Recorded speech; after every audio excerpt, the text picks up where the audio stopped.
Nag-sorry ang award-giving body na FAMAS matapos mag-post ng fake news na namaalam na raw ang veteran actress na si Rosa Rosal.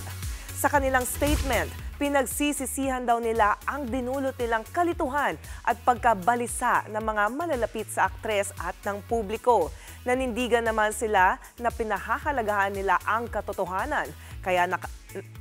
Kaya nangako rin ang FAMAS na mas magiging maingat sa pag-verify ng mga impormasyon bago mag-post. Sa huli, nagsorry din ng FAMAS mismo kay Rosa Rosal. Sa isa namang chat conversation, kinumpirma ng apo ng aktres na maayos pa ang kalusugan ngayon ni Rosa Rosal. Mga kapatid, Johnny Alipon po, maging updated sa latest entertainment at lifestyle. Huwag magpahuli, mag-follow at mag-subscribe na sa social media pages ng News 5.